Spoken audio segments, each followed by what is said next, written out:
మనం దాన ధర్మాలు ఎందుకు చేయాలి? అందుకు ప్రత్యేకమైన రోజులుంటాయా? పూర్వజన్మ పాపాలు, నరక భయాలు తొలగిపోయేందుకు ప్రాయశ్చితం ఏమిటి? ఈ ప్రశ్నలకు సమాధానంగా సాగే అనగనగాలోని నేటి కథనమే పూర్వజన్మ పాప పరిహారానికి మార్గం, సాలగ్రామ దానం ప్రాయశ్చితం అంటున్న కార్తీక మహాపురాణం.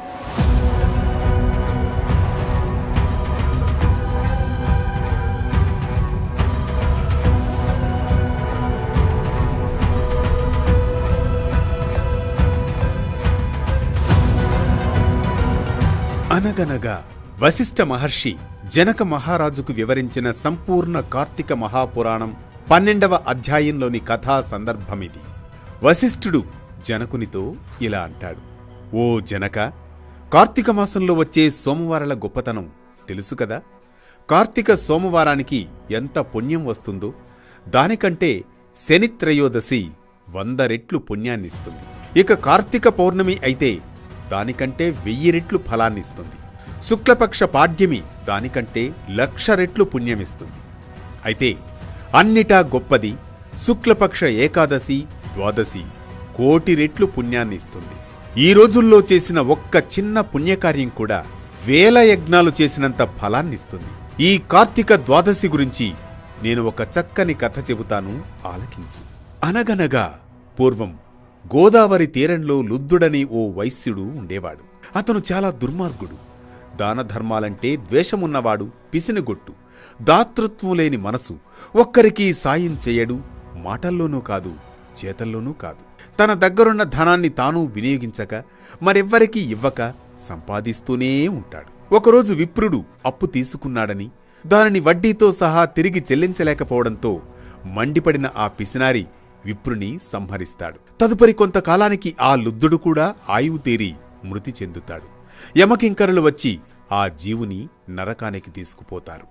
జనక భూపతి రురువులనే మృగాల చేత, వారి శృంగాల చేత పీడింపబడే ఒకానొక యాతననే రౌరవం అంటారు. ఆ లుద్దుని ఆ రౌరవమనే నరక విభాగంలో వేసి శిక్షింపవలసిందిగా ఆజ్ఞాపిస్తాడు యమధర్మరాజు. కింకరులు ఆ ఆజ్ఞను అమలు చేస్తారు.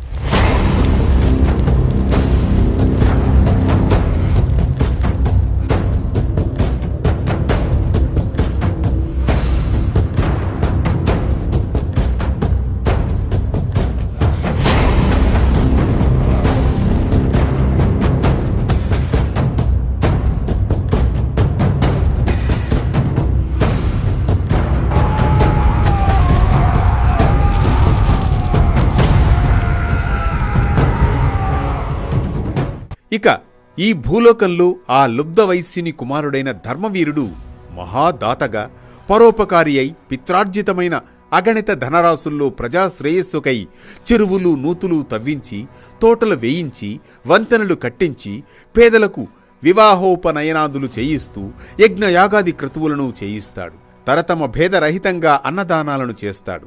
ధర్మాత్ముడిగా పేరుగాంచుతాడు. ఒకానొకనాడు ధర్మవీరుడు విష్ణు పూజ చేసే సమయానికి త్రిలోక సంచారి అయిన నారద మహర్షి యమలోకం నుంచి బయలుదేరి హరినామస్మరణ చేసుకుంటూ ఈ ధర్మవీరుని సమీపిస్తాడు. ధర్మవీర, నీ శ్రేయస్సుకై చెబుతున్న నా ఈ మాటల్ని శ్రద్ధగా విను. కార్తీక ద్వాదశి శ్రీ మహావిష్ణువునకు అత్యంత ప్రియమైన రోజు. ఆ రోజున చేసిన స్నాన, దాన, జపతప కార్యాలన్నీ కూడా విశేషమైన ఫలితాన్నిస్తాయి. ధర్మవీర, సూర్యుడు తులారాశిలో ఉండగా కార్తీక ద్వాదశి ప్రాతస్నాతులై సాలగ్రామ దానాన్ని చేసేవారు దరిద్రులు కాని, ధనికులు కాని, యతులు కాని, వానప్రస్థులు కాని, బ్రాహ్మణులు కాని, క్షత్రియులు కాని, వైశ్యులు కాని, శూద్రులు కాని, స్త్రీలే కాని ఎవరైనా సరే జన్మ జన్మాంతర కృత పాపాలను దహింపజేసుకున్న వాళ్లే అవుతారు. మరో ముఖ్య విషయం, నీ తండ్రి మరణించి యమలోకంలో నరకయాతన అనుభవిస్తున్నాడు. అతనికి నరకబాధ విముక్తికై నువ్వు కార్తీక ద్వాదశి నాడు సాలగ్రామ దానాన్ని చేయడం ద్వారా ప్రాయశ్చితం పొందవచ్చు అంటాడు. నారద మునీంద్ర, నా తండ్రి పేరున గోదానం, భూదానం, తిలదానం, సువర్ణాది దానాలు ఎన్నో చేశాను. వాటి వల్ల వెలువరించబడని నరకయాతన కేవలం సాలగ్రామమనే పేరు కలిగిన రాయిని దానం చేస్తే సాధ్యమవుతుందా? అయినా ఆ సాలగ్రామమనే రాయి ఎందుకు ఉపయోగపడుతుంది? తినడానికా? పనికిరాదు. అలంకారానికా?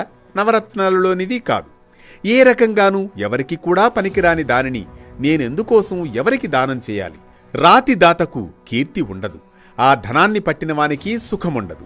కాబట్టి ఆ సాలగ్రామ దానాన్ని నేను చెయ్యనుగాక చెయ్యను అంటాడు. కొంతకాలానికి ధర్మవీరుడు మరణిస్తాడు. పెద్దల మాటలను పాటించని పాపానికి సాలగ్రామదానం చెయ్యకపోవడం వల్లను నరకగతుడై అనంతరం 3 మార్లు పిల్లిగాను, 3 సార్లు కోతిగాను, 5 సార్లు ఆంబోతుగాను, 10 పర్యాయాలు స్త్రీగాను జన్మించి వైధవ్య పీడను పొందడం జరుగుతుంది. మళ్లీ 11వ జన్మలో కూడా ఒకానొక యాచకునికి పుత్రికగా జన్మించవలసి వస్తుంది. పూర్వకర్మ వలన పెళ్లి కుమారుడు అనతికాలంలోనే మరణించడంతో ఒక్కగానొక్క కూతురికి కలిగిన వైధవ్యానికి చింతించి ఆ యాచక బ్రాహ్మణుడు జ్ఞానదృష్టి చేత తన కుమార్తె పురాకర్మము గత పాపఫలాన్ని తెలుసుకున్నవాడై ఆ విషయాలన్నీ ఆమెకు సవిస్తారంగా చెప్పి కార్తీక సోమవారం నాడు వేదోక్త విధిగా జన్మ జన్మార్జిత పాపనాశకమైన సాలగ్రామ దానాన్ని చేయిస్తాడు. ఆ పుణ్య ఫలం వలన మరణించిన పెళ్లికొడుకు పునర్జీవితుడవుతాడు. ఆ దంపతులు ఇహ జీవితాన్ని ధర్మ కామ సౌఖ్యాలతో గడిపి కాలాంతర స్వర్గాన్ని పొందుతారు. తదుపరి ధర్మవీరుడు 23వ జన్మగా ఒక బ్రాహ్మణుని ఇంట శిశువుగా పుట్టి పూర్వజన్మలో చేసిన మహత్వపూర్వక సాలగ్రామ దాన పుణ్య విశేషం వలన జ్ఞాని అయి ప్రతివర్ష ప్రయుక్త కార్తీక సోమవార పర్వదినాలలో సాలగ్రామ దానాన్ని ఆచరిస్తూ ఆ పుణ్యఫలంగా మోక్షప్రాప్తుడవుతాడు. దీంతో ధర్మవీరుడి తండ్రి కూడా నరకం నుండి విముక్తుడవుతాడు. కాబట్టి జనక మహారాజా, కార్తీక మాసంలో సాలగ్రామ దానం చేత విష్ణువు సంప్రీతుడై విశేష పుణ్యాన్ని కల్పిస్తాడని తెలుసుకో. ఇది పూర్వజన్మ పాప పరిహారానికి మార్గం, సాలగ్రామ దానం ప్రాయశ్చిత్తం అంటున్న కార్తీక మహాపురాణం. ఈ కథనం మనకిచ్చే సామాజిక సందేశం ఒక్కటే: వ్యక్తిగత మోక్షం, సామాజిక శ్రేయస్సు రెండూ దానం, ధర్మం, పరోపకారంతోనే సాధ్యమని. ప్రతినిత్యం ఓ పురాణ కథనం, సూటిగా స్ఫూర్తిమంతంగా సామాజిక సందేశంగా. ధర్మం చెప్పే కథల సవ్వడి, జ్ఞానం చెలరేగే కథన ఒరవడి. అనగనగా అంటూ మళ్లీ రేపు పలకరిస్తుంది ఆరుబయట వెన్నెల్లో జోకొట్టే కథల్లా. కొనసాగుతూనే ఉండండి వేటు న్యూస్తో.